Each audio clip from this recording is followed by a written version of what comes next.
So today, or rather tonight, we're going to get the head on Project Raging Rhino here. And probably go ahead and we'll get our wet clutch all set back up. Which, we got a brand new wet clutch.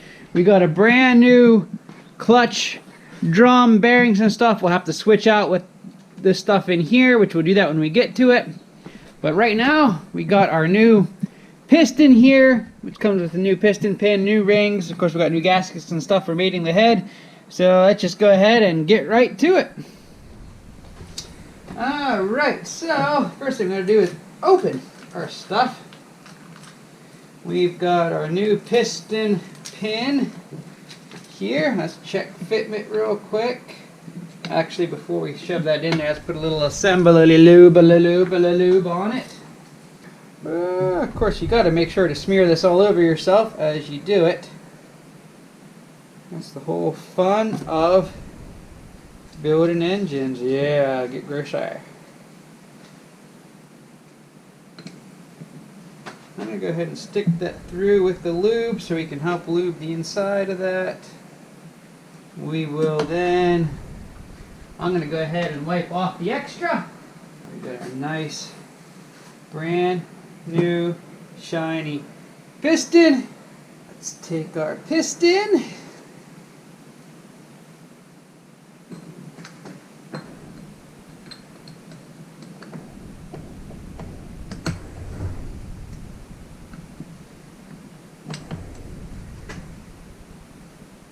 Voila! Now I'm going to regret getting that in there. Now I've got to get the little C-clip in there without sending it flying halfway across the room. Never to be seen again.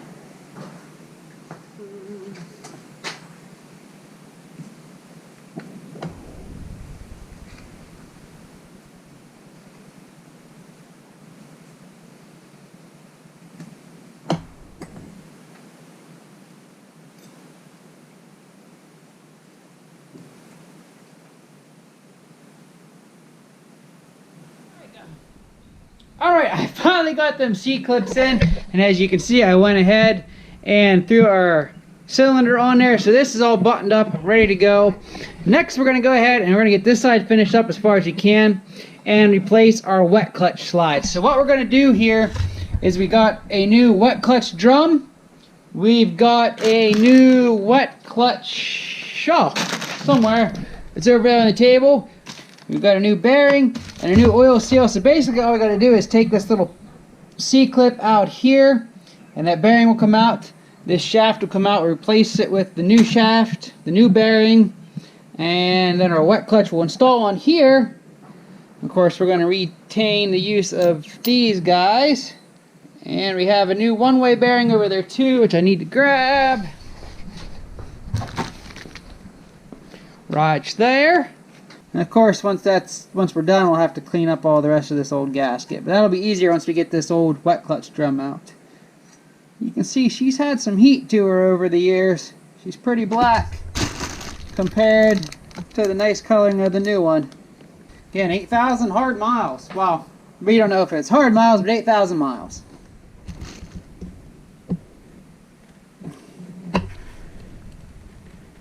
Ooh, that puppy's in there. She's in there tight. There she comes. There's that garbage.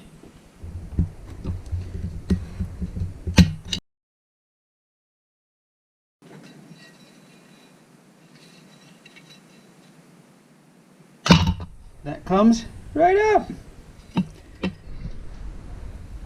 Alright guys, you see I got the gasket maker all cleaned up. I got our new wet clutch drum in there, of course.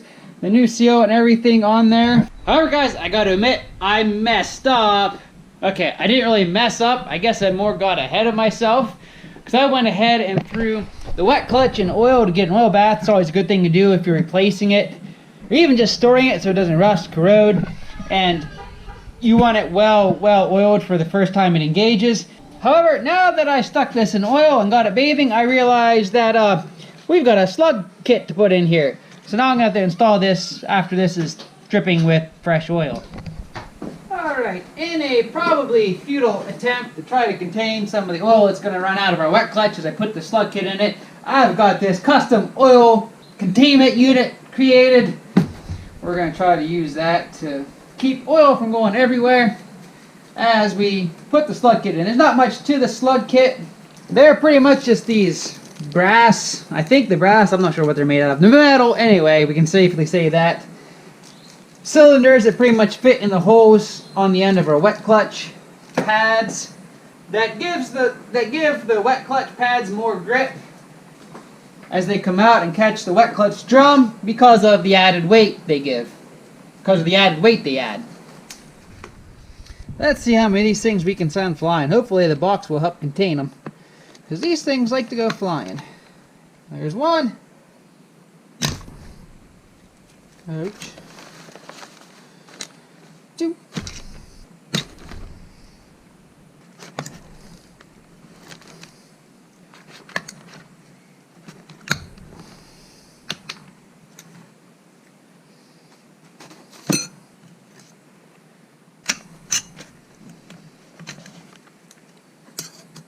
Now I do believe these slugs are tapered, so they will only go in one way.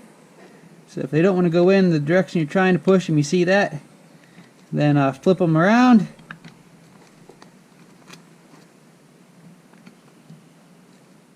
Maybe. There we go. I was right the first time. And they should slide right in. Boop.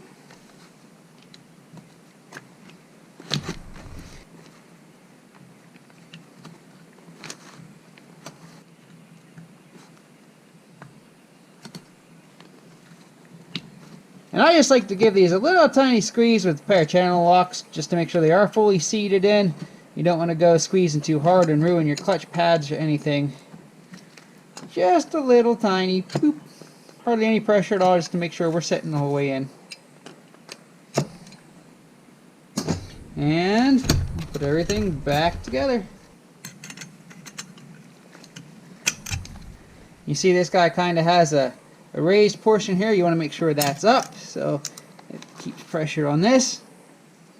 And here is where the vise is really handy, because you can use it to squeeze this down to get your ring started.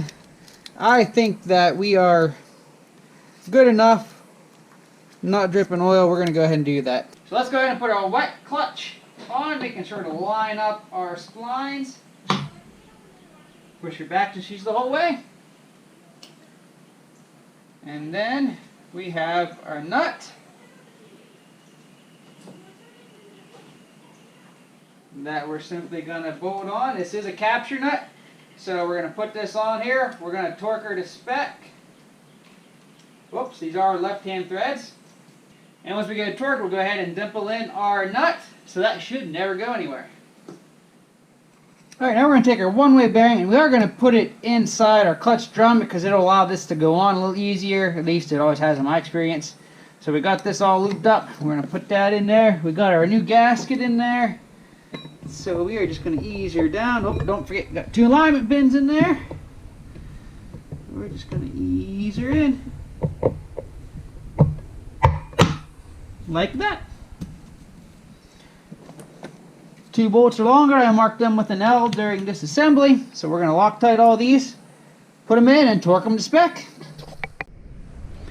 Alright guys, that finishes up here on our clutch side. We're all buttoned up. So we got a little bit of work to do here on our other side, and our engine will be done. So we're probably looking at one more video putting the engine back together, and then it'll be getting the engine in here and getting the rest of the Rhino back together.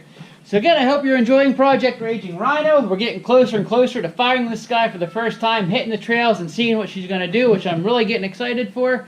So thanks for watching, and until next time, keep on riding.